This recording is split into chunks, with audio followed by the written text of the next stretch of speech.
Next topic है आपका acromioclavicular joint. ठीक है, तो ये शोल्डर कॉम्प्लेक्स था। शोल्डर कॉम्प्लेक्स की बाकी जो तीनों जॉइंट है वो हमने कवर कर लिए थे। फर्स्ट था आपका स्टेनोक्लेविकुलर जॉइंट, सेकंड था स्कैपुलोथोरैक्सिक जॉइंट एंड थर्ड था ग्लिनोह्यूमरल जॉइंट। ठीक है, तो उसी में फोर्थ आता है हमारे पास एक्रोमियोक्लेविकुलर जॉइंट। अब एक्रोमियोक्लेविकुलर जॉइंट जो है वो आपका फॉर्म होता है एक्रोमियन प्रोसेस से, यानी कि एक्रोमियन की जो टिप होती है वो आर्टिकुलेट करती है लेटरल एंड ऑफ क्लेविकल के साथ, तो आपका फॉर्मेशन होता है एक्रोमियोक्लेविकुलर जॉइंट का। ये जॉइंट जो होता है वो आपका एक प्लेन साइनोवियल जॉइंट है। ये कनेक्ट करता है, मतलब कि जो स्कैपुला का जो क्लेविकल होता है, lateral end of clavicle articulate करती है टिप ऑफ एक्रोमियन के साथ, तब आपका फॉर्मेशन होता है एक्रोमियोक्लेविकुलर जॉइंट का। अब ये एक्रोमियोक्लेविकुलर जॉइंट है वो आपका 3 डिग्री ऑफ फ्रीडम यानी कि मूवमेंट करवाता है। यानी कि मूवमेंट होती है आपकी, रोटेशनल मूवमेंट होती है, अपवर्ड एंड डाउनवर्ड मूवमेंट होती है, and anterior and posterior teary movement होती है। तो फर्स्ट आता है सबसे पहले इसमें रोटेशनल मूवमेंट में सबसे पहले आता है एक्सटर्नल एंड इंटरनल रोटेशन। मतलब कि तब हम अपने आर्म को रोटेट करते हैं, अपवर्ड रोटेट करेंगे तो हमारा क्या होता है एक्सटर्नल रोटेशन बोलते हैं। तो हम उसे इंटरनली रोटेट करते हैं, मतलब कि इनसाइड दी बॉडी करते हैं, तो वो होता है हमारा इंटरनल रोटेशन। ये आपका वर्टिकल एक्सिस में होता है। इसमें क्या करते हैं, जैसे कि इंटरनल रोटेशन में क्या होता है, जो ग्लूनर फोसा जो होता है स्कैपुला का वो मूव करता है एंटीरियरली। अगर हम इसे इंटरनली रोटेट करवा रहे हैं तो जो स्कैपुला है वो आपकी एंटीरियरली मूव करती है, एंटीरियो मीडियली। और जो इंटरनली डायरेक्शन जो होता है वो आपका एक्रोमियन की तरफ शिफ्ट होता है। फिर हम एक्सटर्नल रोटेशन की बात करेंगे। एक्सटर्नल रोटेशन में जो ग्लिनोइड कैविटी है वो अवे फ्रॉम दी बॉडी होती है, यानी कि पोस्टीरियर लेटरली जाएगी, ये पीछे आपका बैंड करेगा एंड एक्सटर्नली डायरेक्टेड रहेंगे एक्रोमियन से शिफ्ट होके।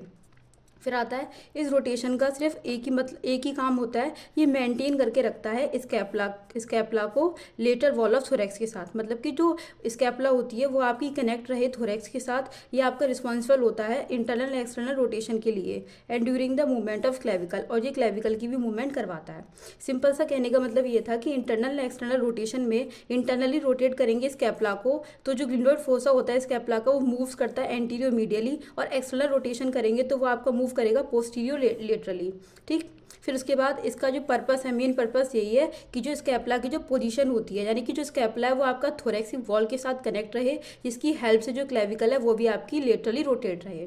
ठीक है, जैसे कि इसमें दिखाई दे रहा है ये प्रोटेक्शन, जब हम इंटरनली रोटेट करा रहे हैं तो आपका प्रोटेक्शन हो रहा है, और रिटेक्शन करवा रहे हैं तब ये पोस्टीरियरली बैंड हो रहा है। ठीक है, ये हो गया हमारा first movement, internal and external rotation. फिर नेक्स्ट आता है हमारे पास अपवर्ड एंड डाउनवर्ड रोटेशन।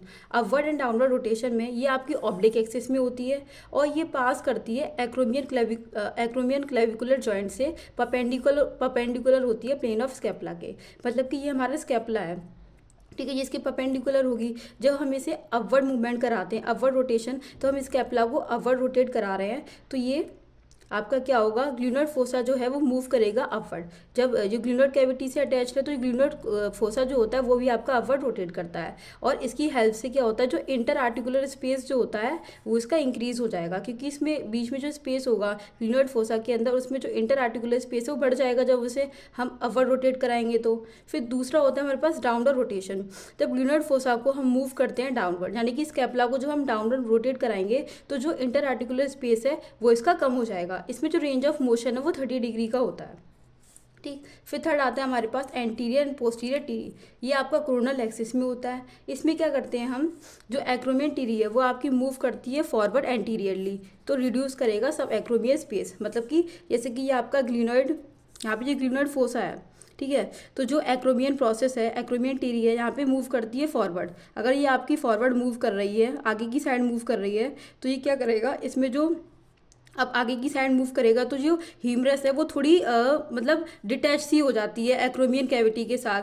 तो इससे क्या होता है, जो सब एक्रोमियन स्पेस है वो इसमें रिड्यूस हो जाएगा, उसके बीच में जो स्पेस है वो कम हो जाएगा। तब ये पोस्टीरियर मूवमेंट कराते हैं तो हम पीछे की साइड बेंड कर रहे हैं, तो वो ऐसा लगेगा हमारी बॉडी से टूवर्ड्स हो गई, मतलब चिपक रही है, तो ये सब एक्रोमियन स्पेस जो है वो इसका ज़्यादा हो जाएगा। इसमें जो रेंज ऑफ मोशन है वो 30 to 40 डिग्री का होता है।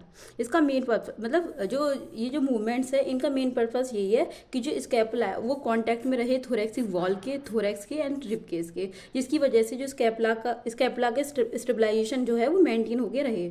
अब जो मूवमेंट जो होती है वो इंश्योर कराती है कि जो ग्लूनोड कैविटी जो आर्टिकुलेट करती है ह्यूमरस के साथ, वो आपका ओवरऑल रेंज ऑफ मोशन दे, यानी कि 3 डिग्री ऑफ फ्रीडम दे। और ये मूवमेंट जो होते हैं वो अलाउ कराती है रेंज ऑफ मोशन, मतलब कि ओवरऑल रेंज ऑफ मोशन के लिए रिस्पॉन्सिबल होगी शोल्डर गडल के साथ, ट्रांसमिट कराती है जितना भी आपका स्ट्रेस फोर्स होता है अपर लिम का, उसको ट्रांसमिट कराती है लोअर लिम में टू एक्सियल स्केलेटन से लेके बाय शोल्डर गडल तक।